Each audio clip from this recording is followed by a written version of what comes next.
Hey guys, and welcome back to Mad About Skin. In today's video, we are talking the world's strongest anti-aging serum. The launch of this product, the Medik8 Crystal Retinal 24. Now, we all know how amazing retinoids are when it comes to anti-aging. They boost collagen and elastin production, minimize fine lines and wrinkles, and they can even fade hyperpigmentation. However, until recently, we didn't really have access to high-potency retinoids over the counter.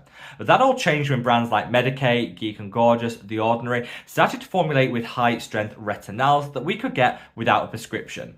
Well, Medik8 have taken that step further. This actually has a 20% higher concentration of retinol than anything else available on the market, and we're going to put it through its paces. I've been using this for the past month, trialing it out for you guys to work out, is this a case of by going for a higher dose we're going to get greater results, or is this just chasing percentages and we're better sticking to one of the lower dose options? We're going to talk about it all in today's video. Sit back, relax, let's talk the world's strongest anti-aging serum. Now, before we get into today's video, I would of course love to know your hot take when it comes to this product. Do you think it's nice to have additional high potency options in the market? Or do you think this is a case of chasing those percentages and we'd all just be better sticking with a lower dose option? If you're a fan of this product, let me know by in the comment section below leaving the heart emoji. If you're someone that thinks this maybe is a step too far, again, let me know by leaving the thumbs down emoji in the comment section. That way we can see the true thoughts, feelings and opinions of the Mad About Skin community. Whatever your thoughts on this product, if you enjoy this style of content where I bring you the latest in skincare developments in a completely independent and sponsorship-free way, let me know by reaching down and giving the video a big thumbs up and a like. I turn down sponsorships because I think by turning down that coin, it helps me to retain my independence. And so your support really does make it possible for me to continue to do that here on the channel. Now, without further ado, let's cut that waffle and delve straight on in. Now, when it comes to choosing a retinoid for our skincare routine, we are honestly spoiled for choice as consumers. There's lots of different options. You can go for a super high potency prescription strength, usually tretinoin, which definitely packs a punch but can come with a lot of side effects. You can go for a low dose super gentle retinol ester, which is going to in the long term give you results, but maybe they're not going to be as dramatic as with some other options. For me, I think retinal is like the perfect bridge between the two. It's accessible over the counter, which means you don't need a prescription or to have to pay to see a dermatologist, but it's definitely more potent and powerful than retinol, which means that we're going to get a lot more bang for our buck. Clinical studies also show that retinal is less sensitizing on the skin than retinol, so you get greater performance, fewer side effects, which for me is win-win-win, ding. If you don't want to go for a prescription strength option, I think retinal with an A is definitely going to give you the very best results over the counter. So the new product by Medik8 actually uses that retinal in a 0.24% concentration. That's actually a sky high strength. It might not sound a lot, but you don't need a lot of retinal in order to get the very best results. That 0.24% concentration is a lot higher than the previous highest concentration, which was 0.2. So by increasing the amount of retinoid by roughly 20%, are we actually going to get a lot more when it comes to our outcomes? Well, I've been using this for the past month and I want to share with you my thoughts, feelings and opinions. So I've been using this product for the past month, putting it through its paces to see, is it worthy of any of the hype that it seems to be getting online? Well, first thing I'll say is I'm an established retinoid user. I've been using them for the past 6 years, and so I didn't expect to see a whole lot of change with this product. So I was pleasantly surprised when I genuinely did.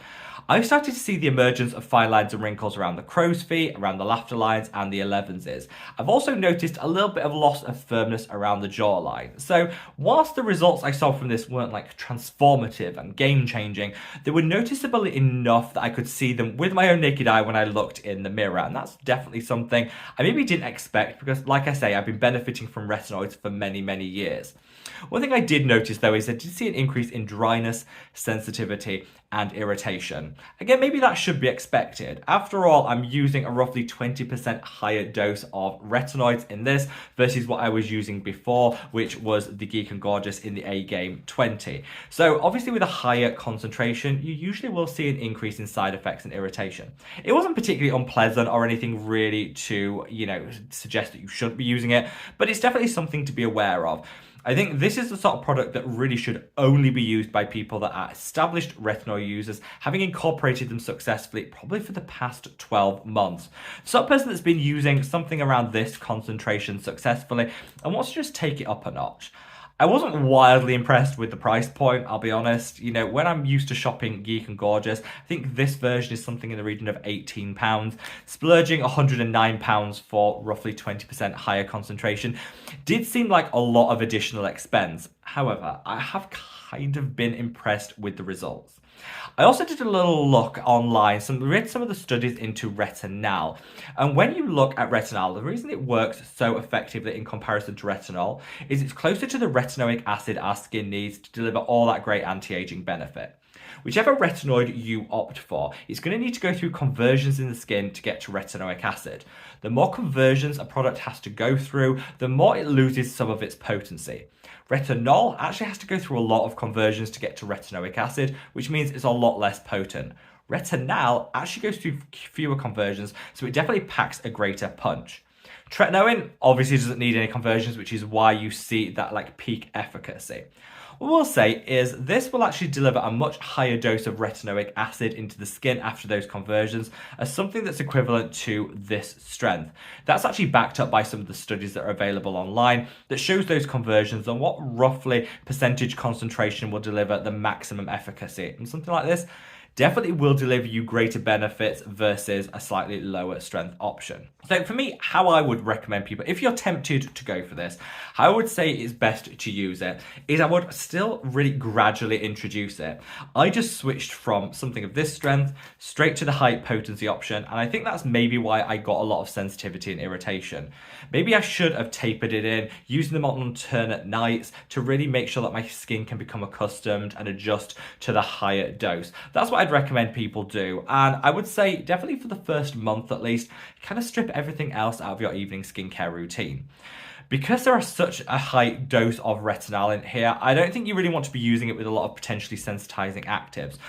So what I actually did is this is the Geek and Gorgeous Cleansing Balm, which actually has some vitamin C, vitamin E, antioxidants, all sorts in here. I actually used this as my cleanser beforehand and left it on for like 5 minutes as a mask. Let some of that vitamin C get to work, some of that hydration get into the skin. I then rinsed this off and then just went straight in with this high dose retinol and then topped it off with a moisturizer. For me, doing that, I think delivered a good dose of actives because you get a touch of vitamin C in here, which I love. You're getting your retinol, but you're not overdoing it and risking sensitivity. Because this actually gave me, when I wore it as a little bit of a mask first, gave me such a dose of hydration. I actually found that to be really beneficial in offsetting any of the dryness from this high potency retinol. So these two were like a dream combo for me. And I then applied my moisturizer, went to bed, and I've been doing that and found that taking that approach does minimize the risk of sensitivity. Now, once you've got through one tube of this and your skin is more accustomed to it, you can obviously reintroduce your other actives and I think you'll be fine. My recommendation would be treat it with respect. It is a high dose option and really we want to go in gently first and build up. So, do I think it's worth it? Do I think it's worth opting for a higher price point to get that higher dose of retinol? I think if you've almost plateaued in the results that you're seeing with other options, yes, absolutely is. Going for a higher percentage will actually deliver you increased results.